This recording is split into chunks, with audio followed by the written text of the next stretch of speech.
നമ്മുടെയൊക്കെ മനസ്സ് ശരിക്കും ഒരു അത്ഭുതം തന്നെയാണ് അല്ലേ? ചില സമയത്ത് നമുക്ക് കിട്ടിയ ഏറ്റവും വലിയൊരു സമ്മാനം പോലെ തോന്നും. പക്ഷെ മറ്റു ചിലപ്പോ അതൊരു വലിയ ഭാരമായിട്ടും മാറും. ഒരേ മനസ്സ് തന്നെ എങ്ങനെയാണ് നമ്മുടെ ഏറ്റവും അടുത്ത സുഹൃത്തും അതേസമയം ഏറ്റവും വലിയ ശത്രുവുമായി മാറുന്നത്? അപ്പോ ഈയൊരു ബന്ധത്തെ നമുക്കെങ്ങനെ മാറ്റിയെടുക്കാം എന്നതിനെക്കുറിച്ചുള്ള ചില പുരാതനമായ അറിവുകളാണ് നമ്മളിന്ന് നോക്കാൻ പോകുന്നത്. ഒരു നിമിഷമൊന്ന് ആലോചിച്ചു നോക്കൂ. നിങ്ങളുടെ മനസ്സ് എങ്ങനെയുള്ളതാണ്? നിങ്ങളെ എപ്പോഴും സപ്പോർട്ട് ചെയ്യുന്ന, പ്രോത്സാഹിപ്പിക്കുന്ന ഒരു ബെസ്റ്റ് ഫ്രണ്ടിനെ പോലെയാണോ? അതോ എന്തിനും ഏതിനും കുറ്റം പറയുന്ന, ആവശ്യമില്ലാതെ ടെൻഷനടിപ്പിക്കുന്ന ഒരു ശത്രുവിനെ പോലെയാണോ? സത്യം പറഞ്ഞാൽ നമ്മളിൽ മിക്കവരും ഈ രണ്ടാമത്തെ അവസ്ഥയുമായി എപ്പോഴും ഒരു പോരാട്ടത്തിലായിരിക്കും. നോക്കൂ, ഈ രണ്ടവസ്ഥകളും തമ്മിൽ ആണിയും ആടും പോലത്തെ വ്യത്യാസമുണ്ട്. ഒരു ശത്രുവിനെ പോലെയുള്ള മനസ്സ് ചെറിയ കാര്യങ്ങളെപ്പോലും വലുതാക്കി നമ്മളെ പേടിപ്പിച്ചുകൊണ്ടേയിരിക്കും. പക്ഷെ ഒരു സുഹൃത്തിനെ പോലെയുള്ള മനസ്സോ, അതേത് പ്രതിസന്ധിയിലും നമ്മളെ കൂളാക്കി നിർത്തും, മുന്നോട്ട് പോവാനുള്ള വഴികളും കാണിച്ചു തരും. അപ്പോ ഇനിയുള്ള ഏറ്റവും പ്രധാനപ്പെട്ട ചോദ്യം ഇതാണ്: നമ്മുടെ ഉള്ളിലിരിക്കുന്ന ഈ ശത്രുവിനെ എങ്ങനെ നമ്മുടെ ബെസ്റ്റ് ഫ്രണ്ടാക്കി മാറ്റാം? ഇതിനുള്ള ഉത്തരം ആയിരക്കണക്കിന് വർഷം പഴക്കമുള്ളൊരു പുരാതന ഗ്രന്ഥത്തിലുണ്ട്, ഭഗവത്ഗീത. ഇതിനെ വെറുമൊരു മതഗ്രന്ഥമായിട്ട് കാണണ്ട, മനസ്സിനെ എങ്ങനെ കൈകാര്യം ചെയ്യാം, ജീവിതത്തെ എങ്ങനെ സമീപിക്കാമെന്നൊക്കെ പറഞ്ഞു തരുന്ന ഒരു പ്രാക്ടിക്കൽ ഗൈഡായിട്ട് നമുക്കിതിനെ കാണാം. ശരി, അപ്പോൾ നമുക്ക് ആദ്യത്തെ ടെക്നിക്കിലേക്ക് കടക്കാം. ഇതിന്റെ ആശയം കേൾക്കുമ്പോൾ സിമ്പിളായിട്ട് തോന്നും. നിങ്ങളുടെ ചിന്തകൾ നിങ്ങളല്ല. നിങ്ങൾ ആ ചിന്തകളെ വെറുതെ നോക്കിക്കാണുന്ന ഒരാൾ മാത്രമാണ്, ഒരു സാക്ഷി. ഈ ആശയം ശരിക്കും മനസ്സിലാക്കാൻ നമുക്ക് ഗീതയിലെ അർജുനന്റെ കഥയിലേക്കൊന്നു പോകാം. സ്വന്തം കുടുംബക്കാർക്കെതിരെ യുദ്ധം ചെയ്യേണ്ടി വരുന്ന ഒരു സാഹചര്യം. അപ്പോൾ അർജുനന്റെ മനസ്സ് മുഴുവൻ നെഗറ്റീവ് ചിന്തകളാണ്. ശരിക്കും പറഞ്ഞാൽ അദ്ദേഹത്തിന്റെ മനസ്സൊരു ശത്രുവായി മാറി അദ്ദേഹത്തെ തളർത്തിക്കളഞ്ഞു. അർജുനന് അപ്പോ തോന്നിയ ആ ഒരു അവസ്ഥയ്ക്ക് ഇന്നത്തെ സൈക്കോളജിയിലൊരു പേരുണ്ട്: നെഗറ്റിവിറ്റി ബയസ്. അതായത് നമ്മുടെയൊക്കെ തലച്ചോറ് നെഗറ്റീവ് കാര്യങ്ങൾ പെട്ടെന്ന് ശ്രദ്ധിക്കാനും ഓർത്തുവെക്കാനും പ്രോഗ്രാം ചെയ്ത ഒന്നാണ്. പണ്ടുകാലത്ത് അതിജീവനത്തിന് ഇത് ആവശ്യമായിരുന്നു. പക്ഷെ ഇന്നോ ഇത് നമ്മളെ ആവശ്യമില്ലാതെ ടെൻഷൻ അടിപ്പിക്കുകയാണ് ചെയ്യുന്നത്. അപ്പോ ഗീത ഇതിനൊരു പരിഹാരം പറയുന്നുണ്ട്. നിങ്ങൾ നിങ്ങളുടെ ചിന്തകളല്ല, നിങ്ങൾ ആ ചിന്തകളെ കാണുന്ന സാക്ഷിയാണ്. ആകാശത്തൂടെ മേഘങ്ങൾ ഇങ്ങനെ വന്നും പോയും ഇരിക്കുന്നില്ലേ? അതുപോലെയാണ് ചിന്തകളും. അവ വരും പോകും. ഒന്നിനെയും പിടിച്ചുവെക്കാൻ ശ്രമിക്കരുത്, വെറുതെ നോക്കി നിന്നാൽ മതി. ഇത് നമുക്കും പരിശീലിക്കാൻ എളുപ്പമാണ്. അടുത്ത തവണ ഒരു മോശം ചിന്ത മനസ്സിലേക്ക് വരുമ്പോൾ അതിനോട് വഴക്കിടാൻ നിൽക്കരുത്.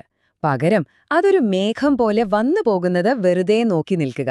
എന്നിട്ട് മനസ്സിൽ പറയുക, ഇതൊരു ചിന്ത മാത്രമാണ്, ഇത് ഞാനല്ല. ആ നിമിഷം തന്നെ ആ ചിന്തയുടെ ശക്തി കുറയുന്നത് നിങ്ങൾക്ക് സ്വയം അറിയാൻ പറ്റും. ഇനി നമുക്ക് രണ്ടാമത്തെ ടൂളിലേക്ക് പോകാം, നമ്മുടെ സ്വന്തം ശ്വാസം. നമ്മുടെ മനസ്സിനും ശരീരത്തിനും തമ്മിൽ വളരെ ശക്തമായ ഒരു കണക്ഷനുണ്ട്. നമുക്ക് വീണ്ടും അർജുനന്റെ കഥയിലേക്ക് വരാം. അദ്ദേഹത്തിന്റെ മനസ്സിലെ ടെൻഷൻ കൂടിയപ്പോൾ അത് ശരീരത്തിലും കാണാൻ തുടങ്ങി. തൊണ്ട വരളുന്നു, ശരീരം വിറയ്ക്കുന്നു. ഇത് നമ്മുടെ ജീവിതത്തിലും എപ്പോഴും സംഭവിക്കുന്ന ഒന്നല്ലേ? ടെൻഷൻ കൂടുമ്പോൾ ഹൃദയമിടിപ്പ് കൂടും, വിയർക്കാൻ തുടങ്ങും. പക്ഷേ ഇതിനൊരു സിമ്പിൾ പരിഹാരമുണ്ട്. അതിനു വേണ്ടത് വെറും 2 മിനിറ്റാണ്. അതെ, വെറും 2 മിനിറ്റ് ഒന്ന് ശ്രദ്ധിച്ച് ശ്വാസമെടുക്കുന്നത് നിങ്ങളുടെ ആ അവസ്ഥയെ മുഴുവനായും മാറ്റാൻ സഹായിക്കും. ഇതിന്റെ പിന്നിലുള്ള സയൻസും രസകരമാണ്. നമ്മൾ പതുക്കെ ആഴത്തിൽ ശ്വാസമെടുക്കുമ്പോൾ നമ്മുടെ ശരീരത്തിലെ പാരാസിമ്പത്തറ്റിക് നെർവസ് സിസ്റ്റം ആക്ടിവേറ്റ് ആകും. ഇത് ശരീരത്തിനൊരു സിഗ്നൽ കൊടുക്കും, ഹേ, എല്ലാം സേഫാണ്, റിലാക്സ്. അതോടെ സ്ട്രെസ് ഹോർമോണുകൾ കുറയും, ശരീരം ശാന്തമാകും. ഗീതയിലെ ഇതിനെ ധ്യാനയോഗം എന്നാണ് പറയുന്നത്. ശരീരം ഒന്ന് അടങ്ങിയിരിക്കുമ്പോൾ മനസ്സും തനിയെ ശാന്തമാകും. അപ്പോൾ അടുത്ത തവണ നിങ്ങൾക്ക് ടെൻഷൻ തോന്നുമ്പോൾ ഒന്ന് നിർത്തിയിട്ട് നിങ്ങളുടെ ശ്വാസത്തിൽ മാത്രം ശ്രദ്ധിച്ച് കുറച്ചുനേരം ദീർഘമായി ശ്വാസമെടുക്കുക. ആ മാറ്റം നിങ്ങൾക്കപ്പോൾ തന്നെ അനുഭവിക്കാൻ പറ്റും. ഇനി നമുക്ക് മൂന്നാമത്തെയും അവസാനത്തെയും ടെക്നിക്കിലേക്ക് കടക്കാം. ഇത് നമ്മളെല്ലാവരും ദിവസവും നേരിടുന്ന ഒരു വലിയ പ്രശ്നത്തിനുള്ള പരിഹാരമാണ്: നമ്മുടെ ഉള്ളിലെ ആ നിർത്താതെയുള്ള വിമർശകൻ. നമ്മുടെയൊക്കെ ഉള്ളിൽ ഇങ്ങനൊരു സൗണ്ടില്ലേ? നമ്മൾ എന്ത് നല്ല കാര്യം ചെയ്താലും അതിലെ കുറ്റം മാത്രം കണ്ടുപിടിക്കുന്ന ഒരു ശബ്ദം.